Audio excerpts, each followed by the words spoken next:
नमस्कार मैत्रिणींनो, मी वर्षा फॅशन या युट्यूब चॅनल मध्ये तुमचं अगदी मनापासून स्वागत करते।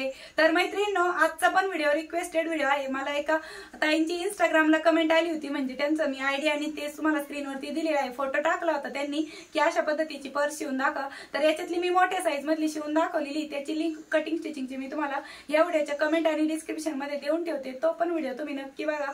आणि आजचा पण व्हिडिओ आपण छोट्या साईज मध्ये बघणार आहोत, जशी त्या ताईंची रिक्वेस्ट होती ना त्यानुसार। तर त्यासाठी बघा, मी अगोदर ना अशा पद्धतीने कागदावरती प्रॅक्टिस करत असते, कारण की डायरेक्ट कापडावरती नाही करत, मग कपडा कधी कधी वेस्ट जातो ना। त्यामुळे मी अगोदर शक्यतो कोणती नवीन डिझाइन शिवायची असेल तर पेपरवरती अगोदर प्रॅक्टिस करते आणि मगच डायरेक्टली मेन फॅब्रिक वरती कटिंग करत असते। तर तुम्हाला तसं करण्याची गरज नाही, कारण की मी तुम्हाला डायरेक्टच कापडावरती दाखवणार आहे। मग तुम्ही डायरेक्ट कापडावरतीच सुरुवात केली शिवायला तरी पण चालेल, कारण की तुमची चुकणार नाही याची गॅरंटी मी देते, कारण की मी स्वतः शिवलेली असती त्यामुळे सांगते।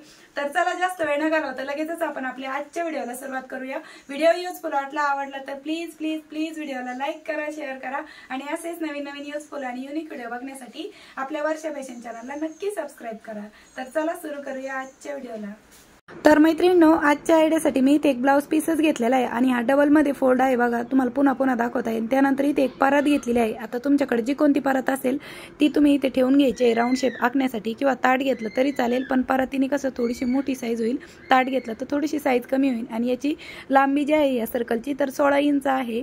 आणि बघा, जिथून मार्किंग केलेली ना त्यापासून आपण अर्धा इंच अंतर सोडूनच हे जे कापड आहे ना ब्लाउज पीसचं ते कट करून घेत आहोत, म्हणजे ज्याच्यावरती मार्किंग केली त्यावरतीच आपल्याला स्टिच करायचं आहे, त्यामुळे थोडंसं अर्धा इंच एक्स्ट्राचं फॅब्रिक कट करून घेतलेलं आहे। आता त्यानंतर आपल्याला इथे अस्तरला लावण्यासाठी तुम्ही साधा कपडा घ्या किंवा कापडी शॉपिंग बॅग घेतली तरी पण चालेल। तर मी इथे अशा पद्धतीची कापडी शॉपिंग बॅग आहे ना, जेव्हा आपण नवीन कपडे खरेदी करतो त्यासोबत भेटते तीच घेतलेली आहे, आणि 2 डबल घेतलेली आहे, म्हणजे 2 सर्कलसाठी 2 शॉपिंग बॅग आपल्याला अस्तर म्हणून लागणार आहे।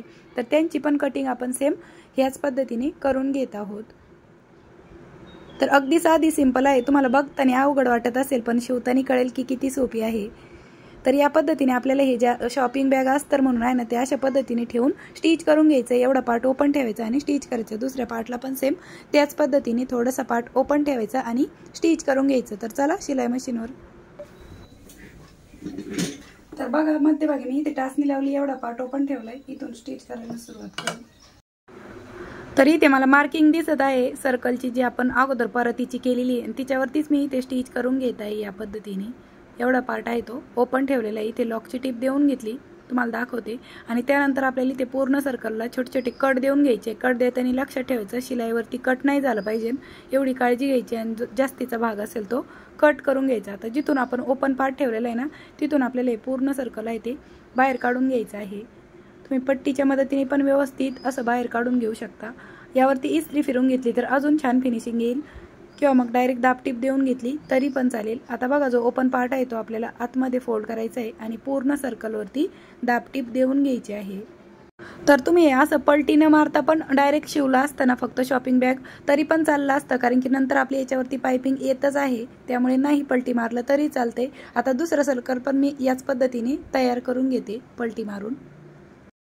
तर अशा प्रकारे मैत्रिणींनो, दुसरा पार्ट पण मी रेडी करून घेतलेला आहे। आता यानंतर आपल्याला काय करायचं आहे, हा जो पार्ट आहे तो अशा पद्धतीने फोल्ड करून घ्यायचा आहे एक पार्ट, आणि यावरती स्टिच करून घ्यायचं आहे। हा पण पार्ट आपल्याला अशा पद्धतीने फोल्ड करून घ्यायचा आहे आणि यावरती स्टिच करून घ्यायचं आहे। तर चला लगेचच स्टिच करूया।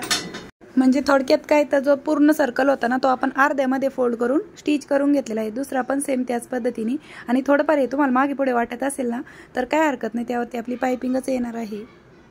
तर पायपिंग साठी मैत्रिणींनो, मी इथे वेगळ्या कलरचा कपडा घेतलेला आहे, थोडासा उठावदार दिसावा यासाठी। आणि याच्या आपल्याला बघा अशा तिरप्या पट्टे आहे ना ते कट करायचे। तुम्ही अशा कट केल्या तरी चालेल, किंवा अशा तिरप्या पट्टे कट केल्या तरी पण चालेल। जिकडनं तुमचा लांबीला पार्ट जास्त असेल ना तिकडनं तुम्ही कटिंग करायला सुरुवात करू शकता। आणि या तिरप्या पट्टीची रुंदी साधारणतः 2.5 ते 3 इंच घ्या, म्हणजे आपल्याला ती डबल फोल्ड करायची आहे त्यासाठी। तर बघा, डबल मध्ये तिरप्या पट्ट्या कट झालेल्या आहेत, तर पुरते की नाही मी ते चेक करत आहे। तर 2 पट्ट्या बरोबर पुरतील। आता या तिरप्या पट्ट्या एकमेकांना कशा जोडायच्या ते पण व्यवस्थित बघून घ्या, म्हणजे एकमेकांवरती अशा पद्धतीने ठेवून त्यांचा जोड देऊन घ्यायचा। थोडंफार एक्स्ट्राची फॅब्रिक असेल ते कट करायचं, आणि ही अशा पद्धतीने थोडीशी सुरुवातीला स्ट्रेट कट करायची, आणि सुरुवातीचा थोडासा पार्ट आहे तो आपल्याला आतमध्ये फोल्ड करून घ्यायचा आहे पायपिंग करण्याच्या अगोदर, म्हणजे इनविजिबल पायपिंग होईल त्या साईडने। आणि या पद्धतीने अर्धा इंचची मार्जिन सोडून आपण ही जी पायपिंग आहे ती करून घेत आहोत। इकडनं पण थोडासा वाढव पार्ट आपण फोल्ड करून घेतला, त्यानंतर टर्न करून घ्यायचा हा पार्ट आणि इकडच्या साईडने आपल्याला अशा पद्धतीने डबल फोल्ड करून स्टिच करून घ्यायचं आहे। बघा या पद्धतीने, यासाठीच थोडीशी रुंदी जास्त घ्यायची आहे पट्टीची, 2.5 इंच घेतली तर व्यवस्थित पुरते। आणि जशी ह्या पार्टला आपण पायपिंग करून घेतली ना, तर दुसरा जो हाफ सर्कल आहे ना त्याला पण सेम आपल्याला याच पद्धतीने पायपिंग आहे ती करून घ्यायची आहे। आणि उठावदारच कपडा घ्या, गोल्डन कलरचा घेतला तरी पण चालेल, तुमच्या कलर कॉम्बिनेशन तुम्ही कपडा कसा घेतलाय ना त्यानुसार पायपिंगचा कपडा उठावदार घ्या। तर दुसऱ्याला पण मी करून घेते पायपिंग। तर अशा प्रकारे मैत्रिणींनो दुसऱ्या साईडने पण मी ते पायपिंग आहे ती करून घेतलेली। फायनली दोनही पायपिंग आपल्या पार्टच्या कंप्लीट झालेल्या आहे। आता यानंतर आपल्याला इकडनं बघा 2 इंचावरती 2 ते 2.5 इंचावरती एक मार्क करून घ्यायचा आहे आणि बरोबर अशा पद्धतीने आपल्याला हा जो पार्ट आहे तो 2.5 इंच जिथपर्यंत येत आहे ना तिथपर्यंत ठेवून अशी ही आपल्याला स्टिचिंग करून घ्यायची आहे। तुम्ही अगोदर इकडनं एक स्टिच करा आणि नंतर या बाजूने एक स्टिच करा। सेम त्याच पद्धतीने इकडनं पण आपलं सेम अंतर उरतंय का ते चेक करून घ्यायचं। तर हे पण बरोबर 2.5 इंचच उरत आहे। आता इथे आपण अगोदर ना टाचणी लावून घेऊया लगेचच। तर टाचणी लावल्यामुळे आपल्याला स्टिचिंग करायला सोपं जातं, त्यामुळे मी इथे 3 ठिकाणी टाचणी लावून घेतलेली आहे या पद्धतीने। आता जशी टाचणी लावली बघा, अगोदर मी ना पायपिंगच्या इकडच्या साईडने स्टिच करून घेत आहे आणि नंतर पायपिंगच्या पुढच्या साईडने म्हणजे 2 ठिकाणी तसं मी देऊन झाल्यावर पण दाखवते। आणि इथं पण बघा लॉकची टीप देऊन घेतली। आता बघा थोडंसं पुढे आपण सुई उचलून घेतली आणि यावरती पण अशा पद्धतीने स्टिचिंग करून घेत आहोत, म्हणजे डबल स्टिचिंग आहे ती आपण करून घेतलेली आहे। अशा प्रकारे इथे पण एक लॉकची टीप देऊन घेऊया। तर बघा अगोदर एक इकडनं टीप मारली आणि नंतर एक इकडनं आणि इथे जो धागा आहे तो कट करते। ठीक आहे, तर अशा पद्धतीने कटिंग झाली। टाचणी लावलेला पार्ट आपण काढून टाकला। आता यानंतर आपल्याला अशा पद्धतीने एक फोल्ड करून घ्यायची आहे आणि या कडेने एक स्टिच करायची आणि या कडेने। ठीक आहे, या पद्धतीने। तर बिना गोणी, बिना फॉर्म, बिना कॅनव्हस, अगदी रेडीमेड स्टाईल अशी आपली खूप छोटीशी पण खूप सुंदर दिसणारी ब्युटिफुल पर्स आहे ती बनून रेडी होते। आणि दोन्ही कडेने पण बघा अगदी कडेला म्हणजे बारीक अशी टीप देऊन घेतली। तर बघा दोन्ही कडे आपण स्टिच करून घेतल्या। आता ही राईट साईडने आपण टर्न करून घेऊ, पण त्या अगोदर आपल्याला इथे बॉटमचा बेस आहे ना तो पण स्टिच करून घ्यायचा आहे। तर साधारणतः 1/2 इंचाचा बॉटमचा बेस आहे तो आपण स्टिच करूया, किंवा अर्धा इंचाचा केला तरी चालेल, पण मी ते 1 इंचावरती हा जो बॉटमचा बेस आहे ना तो स्टिच करून घेते। तर जशी मार्किंग केलेली आहे तशीच आपण स्टिचिंग करून घेतली। दुसऱ्या साईडने पण 1 इंचावरती बेस आहे तो स्टिच करूया आणि हा भाग आपल्याला कट नाही करायचा, कारण की कुठेही कट नाही द्यायचा। ठीक आहे, तर दोन्ही साईडने आपण हा जो बॉटमचा बेस आहे तो स्टिच केला। आता ही राईट साईडला टर्न करूया।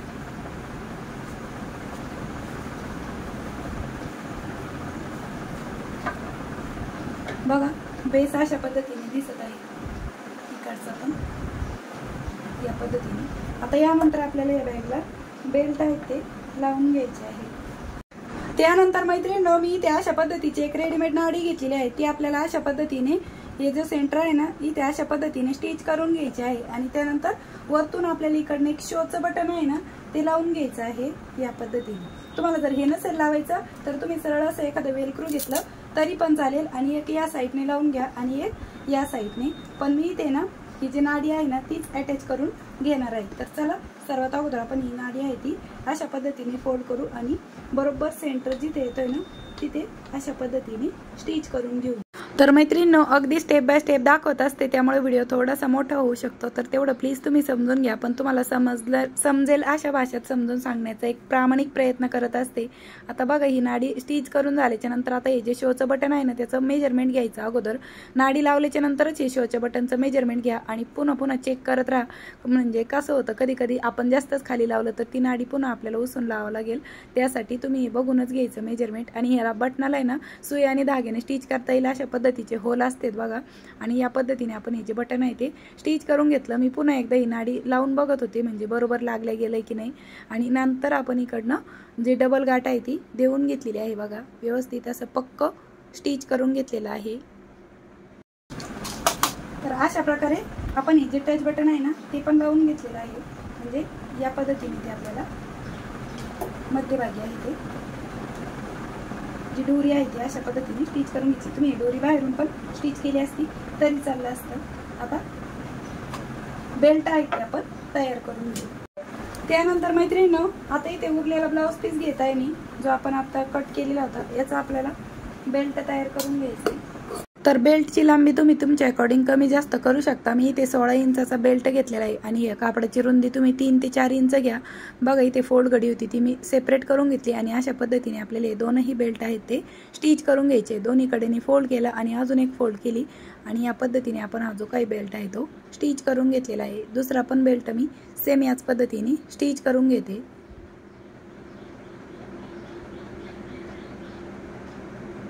तर दोनही बेल्ट स्टिच करून झाल्याच्या नंतर हे लावायचे कसे ते सांगते.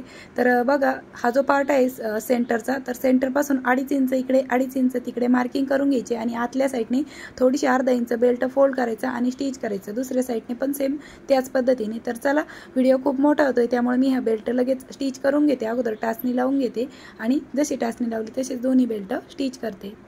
तर अशा प्रकारे मैत्रिणींनो, मी हे दोनही बेल्ट आहेत ते स्टिच करून घेतलेले आहेत. बघा आतील साईडने या पद्धतीने, ठीक आहे. आणि त्यानंतर फायनली अशा पद्धतीने आपली ही जी बॅग आहे ती बनवून रेडी झालेली आहे. छोटीशी आहे, खूप छान दिसते आणि तुम्ही अशा पद्धतीने बनवून स्वतःही वापरू शकता किंवा बनवून विक्री पण करू शकता आणि गिफ्ट म्हणून पण देऊ शकता. आणि आतल्या साईडने पण बघा प्रॉपर अगदी फिनिशिंग सहित आपली ही जी छोटीशी हँडबॅग म्हणा पर्स आहे ती बनवून रेडी झालेली आहे. तर मैत्रिणींनो, कशी वाटली तुम्हाला आपली आजची ही आयडिया ते पण मला कमेंट करून नक्की सांगा. आवडली असेल, युजफुल वाटली असेल तर प्लीज प्लीज प्लीज व्हिडिओला लाईक करा, शेअर करा आणि असेच नवीन नवीन युजफुल आणि युनिक व्हिडिओ बघण्यासाठी आपल्या वर्षा फॅशन चॅनलला नक्की सबस्क्राईब करा. शिवून फायनल माप सांगते. तर उंची आहे बघा 7 ते 7.5 इंच आणि लांबी आहे साधारणतः 10 इंच, ठीक आहे. 10 बाय 7.5 इंच. तर बघा किती सुंदर दिसते ना, अगदी छोटीशी आहे पण खरंच म्हणजे खूप कमाल दिसते. तुम्ही अशा पद्धतीने पार्टीवेअर पर्स म्हणून पण हिचा वापर करू शकता. आणि त्याचबरोबर आपण इथे एक शोचं बटन आणि नाडी दिलेली, त्याच्यामुळे पण अजून सुंदर असा लुक आलेला आहे आपल्या या पर्सचा किंवा बॅगचा पण म्हणू शकता तुम्ही याला. Ladies fashion, ladies wear. आणि बघा किती झटपट अशी शिवून तयार होते. जास्त वेळ अजिबात लागत नाही. कमी वेळात आणि झटपट अशी शिवून तयार होणारी मी तुम्हाला आजची जी आयडिया आहे ती दाखवलेली आहे. तर आवडली असेल, युजफुल वाटली असेल तर प्लीज प्लीज प्लीज व्हिडिओला जाता जाता लाईक करा, शेअर करा आणि असेच नवीन नवीन युजफुल आणि युनिक व्हिडिओ बघण्यासाठी आपल्या वर्षा फॅशन चॅनलला नक्की सबस्क्राईब करा. तर भेटूया पुन्हा नेक्स्ट व्हिडिओमध्ये. तोपर्यंत bye bye. Thanks for watching. Shri Swami Samarth. जय जिजाऊ, जय शिवराय.